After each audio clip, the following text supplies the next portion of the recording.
Varicose veins కి సరైన చికిత్స కోసం సంప్రదించండి ఎవిస్ హాస్పిటల్. జ్యోతిష్యాలు, జాతకాలు, తర్వాత నరదిష్టి, ఇంకా ఇలాంటివన్నీ కూడా మనం వింటూ ఉంటాం కదా. వీటికి సంబంధించి అసలు ఎప్పుడు మనం మాట్లాడుకోలేదు. వీటికి సంబంధించి అసలు స్టోరీస్ ఏమైనా ఉన్నాయండి? బోల్డు. వరాహమిహిరుడు అని ఒక ఆయన.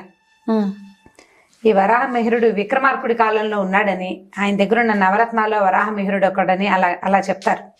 వరాహమిహిరుడి పేరు ఎందుకు వచ్చిందంటే, మిహిరుడు ఆయన పేరు. ఒక రాజుగారి అబ్బాయికి పంది వల్ల ఈ రాజకుమారుడికి మరణం ఉందని చెప్పేట అతను జాతకం చూసి. చెబితే రాజకుమారుడి దగ్గరికి పంది ఎలా వస్తుంది? రాజకుమారుడు ప్రాసాదాల్లో ఉంటాడు, పెద్ద పెద్ద అంతఃపురాల్లో ఉంటాడు, పందులు ఎక్కడ ఉంటాయి అలా అని అనుకున్నారు. అయితే అతని 5వ పుట్టినరోజుకో 6వ పుట్టినరోజుకో 5-6 వయసు వచ్చాక ఆ పుట్టినరోజు వేడుకలప్పుడు అందరూ తలా ఒక బహుమతి ఇచ్చారు. ఆ ఇచ్చిన బహుమతుల్లో ఇంత పంది బొమ్మ వచ్చిందట. ఆ బొమ్మ మంచి చాలా రియల్గా ఉంది, లైవ్లీగా ఉన్న ఆ బొమ్మతో ఆడిన ఆ పిల్లాడికి ఆ కూర, ఈ గుచ్చుకూర అని ఒక ప్రదేశంలో తగిలి మరణించాడు పిల్లాడు. సో ఆయన్ని వరాహమిహిరుడు అని పేరు వచ్చింది ఆయనకి. నక్షత్ర గణనము అది అద్భుతంగా చేస్తాడని ఆస్ట్రానమీ అంటాం కదా. అవునండి. ఆస్ట్రాలజీ, ఆస్ట్రానమీ 2 రకాలు. ఒక జ్యోతిష్ శాస్త్రము, గ్రహశాస్త్రం కదా, తేడా ఉంది, చిన్న డిఫరెన్స్ ఒకటి ఉంటుంది. దాన్ని ఆయన జ్యోతిషుల గణనం, గ్రహాల గణనాన్ని పర్ఫెక్ట్ గా చేయగలిగిన వాళ్ళు వరాహమిహిరుడితే పుస్తకాలు కూడా ఉన్నాయి, చాలా గొప్ప శాస్త్రం అని చెప్తారు. అంతకంటే పెద్ద వివరణ నాకు కూడా తెలియదు, కానీ ఈ కథ చిన్నప్పుడు చెప్తూ ఉండేవాడు. అంటే ఇప్పుడు జ్యోతిష్యం చెప్పగలిగే దిట్టలు ఉన్నారు, వాటిని ఫాలో అయ్యే కథలు మనం బోలెడన్ని కథలు. జ్యోతిష్కుడు చెప్పాడు అని కథల్లో చెప్తుంటాం కదా. ఒక జ్యోతిష్కుడు చెప్పిన కథ చెప్తాను చూడండి. ఒక ఊళ్ళో ఒక గోపాలుడు అనే ఒక కుర్రాడు ఉన్నాడు. ఈ గోపాలుడు ఏంటంటే కొంచెం బుద్ధిమంతుడు, కాస్త చదువుకున్నాడు, పొలం పుట్ర ఏవో ఉన్నాయి. అయితే అమ్మ నాన్న ఏమన్నారంటే, పిల్లాడు పెద్దవాడు అయ్యాడు, పెళ్లి చేస్తామన్నారు. పెళ్లి చేస్తామంటే ఈ అబ్బాయి కొంచెం జాతకాల నమ్మకం ఎక్కువ. అయితే ఈ పిల్లాడికి ఓ సంబంధం కుదిర్చారు. పిల్ల పేరు లావణ్య. పిల్ల అందంగా ఉంది, చక్కగా బాగుంది. ఈ పిల్లాడు ఏం చేశాడు, కుర్రాడు ఆ అమ్మాయి జాతకం పట్టుకెళ్ళి తమకు తెలిసిన ఒక పెద్ద జ్యోతిష్య పండితుడి దగ్గరికి వెళ్ళాడు. అయ్యా, ఈ అమ్మాయి పెళ్లి సంబంధం చూసారండి, ఈమెను పెళ్లి చేసుకుంటే నాకు ఎలా ఉంటుంది, నా జీవితం ఎలా ఉంటుందో చెప్పండి అన్నాడు. ఆయన ఏమన్నాడు, అట్లా చూశాక ఆయన చెప్పాడు, చాలా బాగుంటుందో, కాకపోతే ఒక ఏడాది పాటు పెళ్ళయ్యాక ఈ అమ్మాయి మొహం చూడకూడదు నువ్వు.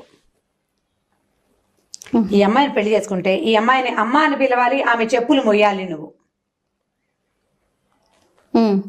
కానీ నీకు రాజయోగం పడుతుంది ఈ పిల్లని చేసుకుంటే. దీనికి ఇదంతా జరగాలంటే, ఈ రాజయోగం పట్టాలంటే మొదటిది ఇందులో ఉన్న దోషం ఏమిటి, నువ్వు అమ్మాయిని అమ్మ అని పిలవాల్సి వస్తుంది, చెప్పులు మొయ్యాల్సి వస్తుంది. కానీ ఇందులో ప్లస్ పాయింట్ ఏంటంటే నీకు రాజయోగం పడుతుంది ఈ అమ్మాయి వల్ల. ఈ 2 జరగాలంటే నీ పెళ్ళైన దగ్గర నుంచి ఏడాది దాకా ఈ అమ్మాయి మొహం చూడకూడదు నువ్వు. ఆమె నీతో మీ ఇంట్లోనే ఉండాలి, కానీ నువ్వు అమ్మాయి మొహం చూడకూడదు. అప్పుడే నీకు రాజయోగం పడుతుంది అని చెప్పాడు.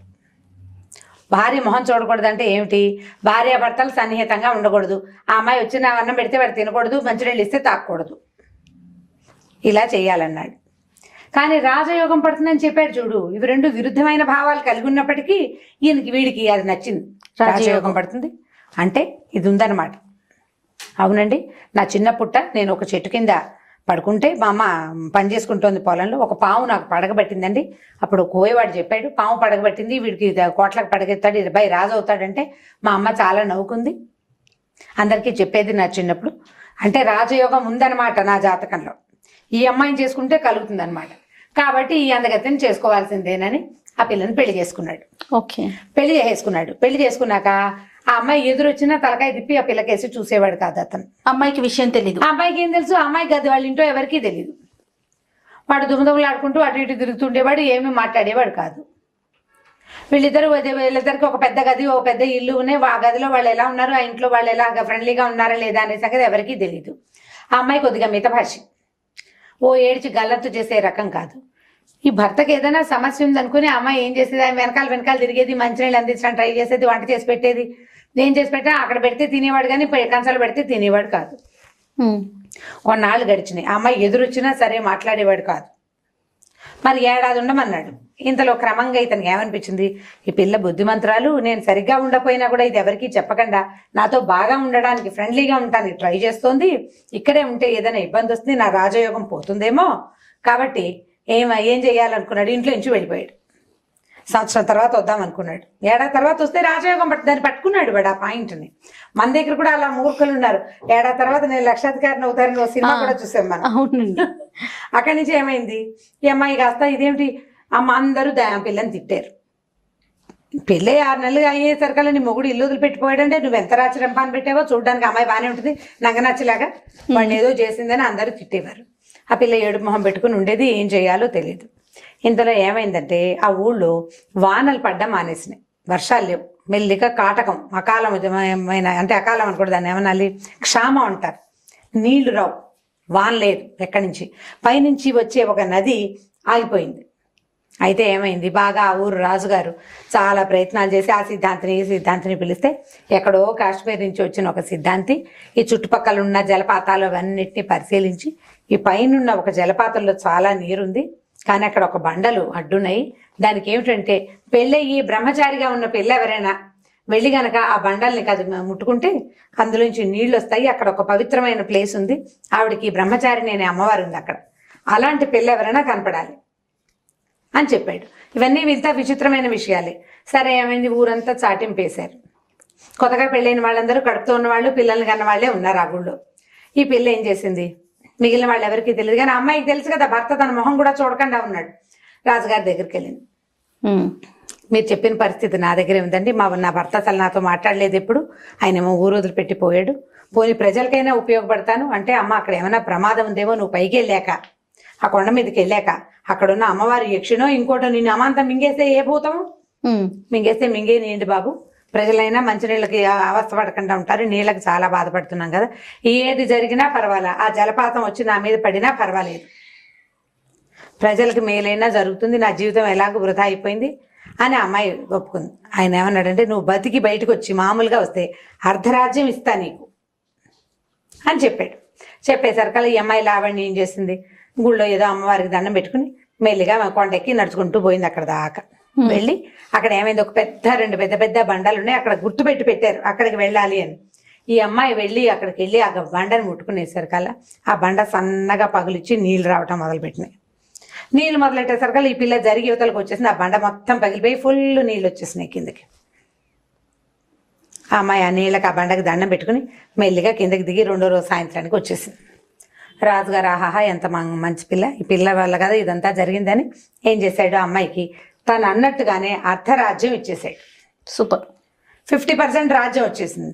ఈ పిల్ల రాజ్యం రాగా రాణిగా ఉండి తన దారిని తను చేసుకుంటుంది, రాజ్యాన్ని చూసుకుంటుంది.